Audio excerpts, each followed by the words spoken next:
नमस्कार दोस्तों।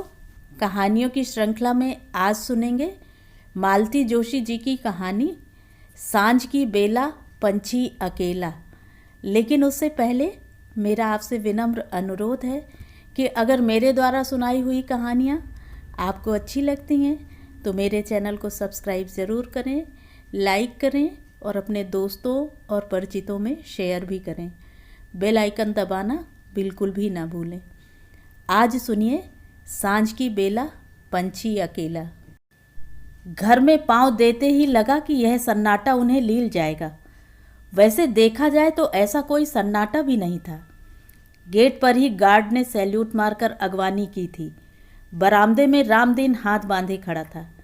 पोर्च में गाड़ी रुकते ही उसने नमस्कार सर कहा था और लपक कर गाड़ी से सामान उतारने में जुट गया था। ड्राइंग रूम में प्रवेश करते ही पार्वती पानी का गिलास ट्रे में लेकर हाजिर हो गई थी। उसकी आहट पाते ही अल्सेशियन की जोड़ी दौड़कर आ गई थी और उसने कंधों तक हुमक कर अपनी खुशी का इजहार किया था। सब कुछ था, फिर भी एक आदमी के न रहने से घर वीरान लग रहा था। ऐसा भी नहीं कि सचिन पहली बार घर से बाहर गया हो। पढ़ाई के सिलसिले में पिछले 4-5 साल से वह बेंगलोर में ही था, पर उस समय हर छुट्टी में उसके आने की आशा बनी रहती थी। लेकिन अब तो वह एकदम 7 समंदर पार पहुंच गया है। शायद उनके मन का निचाट सूनापन ही घर में प्रतिबंधित हो रहा था। यूं तो आजकल बच्चों का विदेश जाना घर घर की कहानी बन गया है। फिर भी इकलौते बेटे का इतनी दूर चले जाना व्यथित तो करता ही है। कितना मना किया था, कैसे कैसे प्रलोभन दिए थे। मम्मी ने अपनी ममता का वास्ता दिया था, पर उसका एक ही जवाब था, पापा यहाँ रहूँगा तो मेरा दम घुट जाएगा। हार कर उन्हें मंजूरी देनी पड़ी थी। बाकी सारी तैयारी तो उसने खुद ही कर ली थी। पापा को सिर्फ पैसों की व्यवस्था करनी थी। पैसा उनके लिए कभी कोई समस्या नहीं रहा।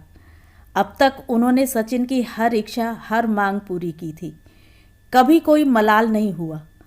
पर पता नहीं क्यों इस बार ऐसा लगा जैसे वह अपने पैसों से अपना एकाकी बुढ़ापा खरीद रहे हैं। उन लोगों का मन वैसे ही दुखी था। कुछ लोग उन्हें डरा रहे थे। जो भी उसके यूएसए जाने की बात सुनता, उसके मुंह से पहला वाक्य यही निकलता, अब तो वह लौट के आने से रहा। उस ग्लैमरस कंट्री को छोड़कर इस सड़े देश में कौन आना चाहेगा। ये तो हम ही हैं जो मजबूरी में पड़े हुए हैं। महिलाएं कहती, आपको न भाभी जी, सचिन की शादी करवाकर ही भेजना था। वहाँ कुंवारे लड़के जाते हैं ना तो गोरी चमड़ी पे रीझ जाते हैं। एक ने तो जैसे भविष्यवाणी कर दी, आप तो मन पक्का कर लीजिए अभी से। अगली बार सचिन आएगा तो अकेला नहीं होगा। वह तो एयरपोर्ट में आपके पैर छू लेगा, पर पीछे से कोई हाथ बढ़ाकर कहेगा, how do you do mother in law. संभावित मदर इन लॉ उस समय तो हंस कर रह गई थी, पर बात उनके मन में गहरे बैठ गई थी शायद। कल रात होटल में उन्होंने बेटे से कहा था, हनी तुम शादी जब करना चाहो, जिससे करना चाहो, हमें ज़रूर बताना। हम धूमधाम से तुम्हारा ब्याह रचाएंगे। बहुत अरमान हैं हमारे, उन पर पानी मत फेर देना। कम ऑन मम्मा, मैं वहाँ पढ़ने जा रहा हूँ, शादी करने नहीं। फिर भी बेटा मेरी बात याद रखना। फिर कुमार साहब ने भी कहा था, बेटा एक बात मेरी भी याद रखना। तुम्हें वहाँ जितने भी दिन रहना है रहो, जो भी पढ़ना है पढ़ो, पर लौट कर ज़रूर आना। इस देश को और हमें भी तुम्हारी ज़रूरत है। बेटा हंस दिया था, पापा अभी तो मैंने कुछ भी तय नहीं किया है। लौट कर एक बार तो यहाँ आना ही है, पर अगर जॉब सेटिस्फैक्शन नहीं मिला तो वापस जाना ही होगा। नहीं तो इतनी मेहनत, इतना पैसा बेकार चला जाएगा और फिर पूरी ज़िंदगी फ्रस्ट्रेशन में गुजरेगी सो अलग। रात को सोते उस उसास भरकर मिसेस कुमार ने कहा था, अगर पता होता कि आखिर में हम ही दोनों को रहना है तो इतना बड़ा बंगला क्यों बनवाते। अपने लिए तो 2 कमरे ही काफ़ी होते। कुमार साहब समझ गए कि इस समय मैडम की हताशा चरम पर है, तभी वह 2 कमरों वाली बात कह रही हैं। नहीं तो कोठी और बंगले के अलावा उन्होंने रिहाइश की कल्पना कभी की ही नहीं। इसमें उनका दोष भी नहीं था, वह उसी माहौल में पली बढ़ी थी। सौभाग्य से पति भी उन्हें प्रशासनिक अधिकारी ही मिले। जब भोपाल में घर लेने की बात हुई तो कुमार साहब ने 4 बेडरूम वाला एक आलीशान फ्लैट देख रखा था। उन दिनों वह दूर जगदलपुर में पदस्थ थे, इसलिए मैडम की अनुपस्थिति में ही सब कुछ तय कर लिया था। पर रजिस्ट्री से पहले तो उन्हें दिखाना जरूरी हो गया। वह तो देखते ही भड़क गई थी। यह आपने कैसे सोच लिया कि मैं इस दड़बे में रह लूंगी? उन्होंने कहा, और सारी योजना धरी की धरी रह गई। बयाने के पैसे भी डूब गए। इस बंगले को बनवाते समय भी उन्होंने पेशकश की थी कि एक छोटा सा पोर्शन किराए के हिसाब से बनवा लेते हैं। हम लोग तो अक्सर बाहर ही रहते हैं, साथ और सुरक्षा दोनों दृष्टि से ठीक रहेगा। पर मैडम ने साफ मना कर दिया था। मैं अपना घर किसी के साथ शेयर करने की बात सोच भी नहीं सकती।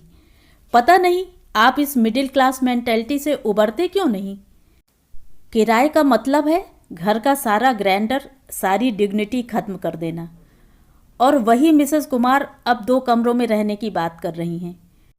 कुमार साहब को लगा यह उनकी पत्नी नहीं, माँ बोल रही हैं। माँ ने भी तो यही कहा था, अगर हमें पता होता कि शहर तुम्हें इस कदर बांध लेगा तो पाई पाई जोड़कर ये 2 मंजिला क्यों बनवाते? हम दोनों कहीं भी पड़े रहते। माँ ने गलत नहीं कहा था। 4 बच्चों को पालते हुए पक्का 2 मंजिला मकान बना लेना आसान काम नहीं था। हाई स्कूल के हेडमास्टर की तनख्वाह होती ही कितनी है। उसी में बच्चों को पढ़ाना, बेटियों को ब्याहना, सारे काम करने होते थे। यह बात अलग है कि गांव से घी, गुड़, दाल, चावल, गेहूं वगैरह आ जाता था तो काफ़ी राहत हो जाती थी। फिर भी यह काम असंभव ही था। वह तो माँ जैसी कुशल और सुघड़ गृहिणी घर में थी, इसीलिए हो सका। और यह चमत्कार कोई एक दिन में थोड़े ही हुआ था। जैसे पिताजी ने सहायक अध्यापक से शुरुआत करके धीरे धीरे प्रधानाध्यापक की कुर्सी तक का सफ़र तय किया था, वैसे ही मकान भी 2 कमरों से शुरू हुआ था। फिर जैसी सुविधा होती गई, कमरे बनते गए, छत डलती गई। गांव की ज़मीन का पैसा मिलते ही माँ ने ऊपर आधुनिक सर्व सुविधा युक्त 2 बेडरूम बनवा डाले थे।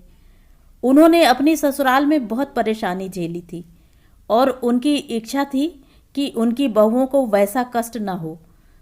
तब उन्हें क्या पता था कि उनके अफसर बेटों के लिए बड़े बड़े घरों से रिश्ते आएंगे। उन बड़े घरों की बेटियों के लिए ये कमरे भी उतने ही तकलीफ देह होंगे। उन्हें याद आता है, बचपन में घर में एकांत ढूंढे नहीं मिलता था। शांत चित्त से पढ़ने के लिए छत की शरण लेनी पड़ती थी। अब वह उतना बड़ा घर भाएं भाएं कर रहा है। बहनें ब्याह कर अपने अपने घर चली गईं। छोटा एयरफोर्स में था। जल्दी रिटायरमेंट लेकर उसने एक प्राइवेट एयरलाइंस में नौकरी कर ली है। मुंबई में सर्व सुविधा युक्त आलीशान फ्लैट ले लिया है। वह खुद प्रशासनिक सेवा में है, तो कभी राजधानी में तो कभी जिले के सदर मुकामों में घूमते रहते हैं। कितनी बार चाहा कि माँ पिताजी उनके पास आकर रहें, उनके वैभव का उपभोग करें। अपने बेटों की उपलब्धियों पर उन्हें गर्व तो बहुत था, पर खुले मन से वह कभी रह नहीं पाए। अपने मध्यवर्गीय कस्बाई संस्कारों के कारण दोनों हमेशा हीनता बोध से ग्रस्त रहे और हमेशा दयनीय से नजर आते रहे। माँ तो हमेशा डरी सहमी सी रहती थीं कि उनकी किसी बात से या काम से बेटे की किरकिरी न हो जाए। 8-10 दिन बाद ही उनका मन भागू भागू करने लगता था और उन्हें रोकना कठिन हो जाता था। अकेलेपन से निजात पाने के लिए माँ ने कुछ कमरे छात्रों को किराए पर दे दिए थे, पर पिताजी की मृत्यु के बाद वह भी कठिन हो गया। घर का रख रखाव माँ के बस की बात नहीं थी, इसलिए कभी इस बेटे के पास कभी उस बेटे के पास रहीं, पर मन उनका हमेशा अपने घर में ही अटका रहा। इस बंगले के गृह प्रवेश पर माँ पिताजी दोनों आए थे। बंगले की भव्यता देखकर खुश भी बहुत हुए थे, पर माँ ने उसास भरकर कहा था, सोचा था कभी कभार छुट्टियों में तुम लोग आकर रहोगे, पर अब यह महल छोड़कर तुम उस कुटिया में तो आने से रहे। उन्होंने कहा था, हम यहाँ भी कहाँ रह पाते हैं माँ, नौकरी के चक्कर में रोज तो यहाँ से वहाँ भागते रहते हैं। यहाँ तो शायद पेंशन के बाद ही रह पाएंगे। मैं तो कहता हूँ आप लोग वह घर बेच दो, पैसे फिक्स डिपॉजिट में रख दो या लड़कियों को दे दो और ठाठ से यहाँ आकर रहो। ना बेटे, मेरे जीते जी तो वह मकान नहीं बिकेगा, पिताजी ने दृढ़ता के साथ कहा था। हमने बड़े अरमानों से यह घर बनाया था, इसे लेकर बहुत सपने संजोए थे। अब वे सारे सपने हवा हो गए, यह बात और है। ऐसा क्यों कह रहे हैं पिताजी? इस घर ने आपको क्या नहीं दिया? हम सब इसी घर में पलकर बड़े हुए हैं। हम चारों की शादियां इसी घर से हुई हैं। बच्चों की शिक्षा दीक्षा और शादियां, माँ बाप के यही तो सपने होते हैं। हाँ, यह भी तुम ठीक ही कह रहे हो। मैं ही पागलों की तरह सोच बैठा था कि यह घर हमेशा इसी तरह गुलजार रहेगा। भूल ही गया था कि लड़कियों को एक दिन ससुराल जाना है, लड़कों को रोजगार के लिए बाहर निकलना है, और एक बार उड़ना सीख जाते हैं तो पखेरु घोंसले में कहाँ लौटते हैं। अब मुझे अम्मा बाबूजी की पीड़ा समझ में आ रही है। कैसी पीड़ा? 5-5 बेटों के होते हुए अंत में अकेले ही रह गए थे दोनों। अम्मा तो हमेशा कहती थी, अगर मैं जानती कि पढ़ लिख कर तुम लोग बेगाने हो जाओगे तो किसी को स्कूल नहीं भेजती, अपने आंचल में छुपा कर रखती। और अपने अम्मा बाबूजी की याद में पिताजी की आंखें छलछला आई थीं। अम्मा बाबूजी यानी कि दादा दादी। दादाजी की तो मन में एक धुंधली सी स्मृति भर है, पर दादी की खूब अच्छी याद है। 80 साल की उम्र में भी सीधी सतर देह, आंख कान चुस्त दुरुस्त, आवाज ऐसी कड़क कि सुनने वाले की सिट्टी पिट्टी गुम हो जाए। बहुएं बाद में चाहे जितना कुड़मुड़ाती रहती, पर सामने बोलने की किसी की हिम्मत नहीं पड़ती थी। औरों के लिए आतंक का पर्याय बनी दादी नाती पोतों के लिए ममता का सागर थीं। 2 दिन की भी छुट्टी होती तो वे लोग गांव की ओर भागते, हर फसल का आनंद उठाते। मकई के भुट्टे और ज्वार की बालियां सेंक कर खाने का अलग ही आनंद होता था। खेतों में हरी मटर और हरे चने तोड़ते थे तो निराला ही स्वाद देते थे। पेड़ों से पके आम और अमरूद खाने से ज़्यादा तोड़ने में मज़ा आता था।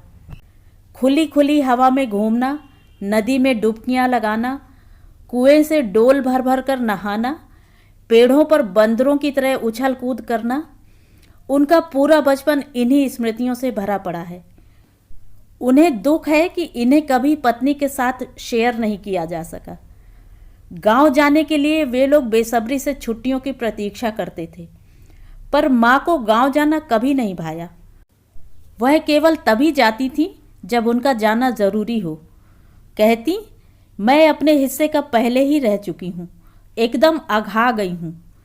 हुआ यह कि शादी के समय पिताजी पढ़ रहे थे तो माँ को मजबूरन गांव में सास ससुर के पास रहना पड़ा था। उस समय की 10वीं पास माँ घर की चहार दीवारी में कैद होकर रह गई थीं।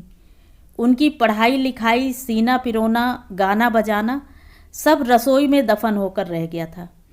गाना बजाना तो खैर पतुरियों का काम था।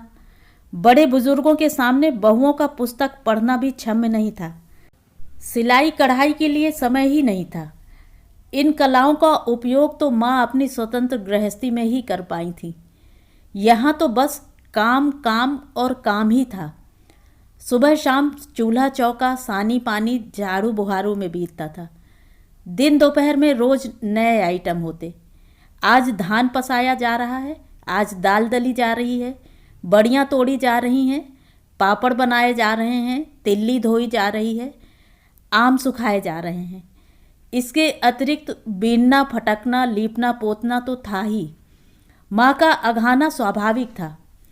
जब तक पिताजी की पढ़ाई पूरी हुई, माँ एक बिटिया को जन्म दे चुकी थी। माँ की खींच और बढ़ गई। गृहस्थी का स्वाद चखा ही नहीं था और यह जिम्मेदारी सिर पर आ गई। इसलिए पिताजी की नौकरी लगते ही माँ ने राहत की सांस ली। हालांकि पिताजी की नौकरी से माँ के अलावा कोई खुश नहीं हुआ था। दादाजी ने तो कह दिया था, बहुत हो गया पढ़ना लिखना, अब घर बैठो और मेरा हाथ बटाओ। तुम्हारी साल भर की तनख्वाह एक फसल पर ही दे दूंगा। लेकिन एक बार बाहर की खुली हवा में सांस लेने के बाद गांव की बंदिशों में जीना असंभव था। उधर माँ ने भी विद्रोही तेवर अपना लिए थे कि या तो साथ ले चलो या पीहर में छोड़ दो। उन दिनों अपनी ब्याहता को भी साथ ले जाना बड़ी दिलेरी का काम था, पर पिताजी ने यह साहस कर दिखाया और नालायक करार दे दिए गए। बाद में बाकी चारों भी एक एक करके बाहर चले गए और इस बुराई का ठीकरा बड़े के सिर ही रहा। बेटों के बाहर चले जाने के बाद दादा दादी भाई भतीजों के सहारे खेती करते रहे। इस सेवा के पुरस्कार के रूप में किसी को आम, किसी को नींबू, किसी को कटहल के पेड़ देते रहे। इस दान पुण्य से बहुएं घबरा गईं, पर दादाजी के रहते किसी को कुछ कहने की हिम्मत नहीं पड़ी। उनकी आंख बंद होते ही सब ने अपने अपने पतियों को हिस्से के लिए उकसाना शुरू किया। 5-7 साल बाद दादी ने भी अपने गुजारे लायक जमीन रखकर बाकी के हिस्से कर दिए।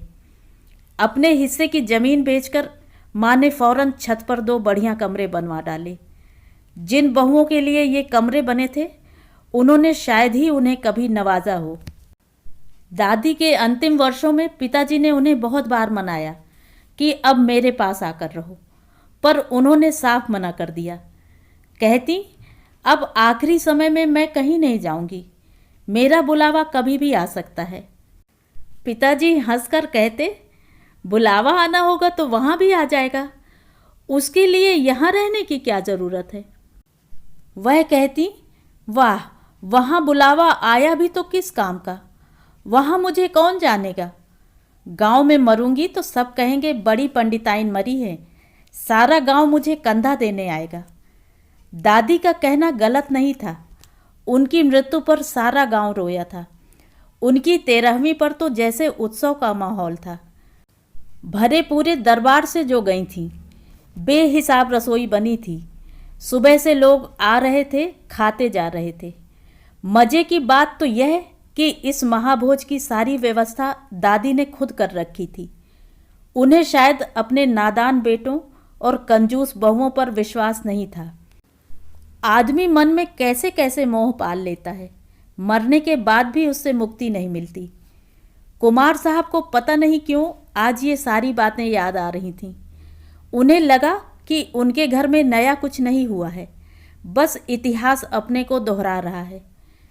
अगर कल को सचिन यूएसए में सेटल हो गया तो उन्हें ज़रूर बुलवा भेजेगा, पर क्या वह उसके पास रह सकेंगे?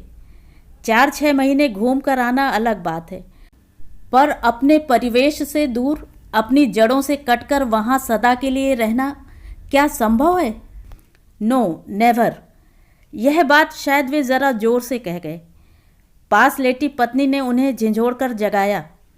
क्या कह रहे हैं? कुछ नहीं, यही सोच रहा था कि अब सचिन का बेटा कहाँ जाएगा, चांद पर। तो ये थी कहानी। कहानी आपको कैसी लगी कमेंट करके ज़रूर बताएं।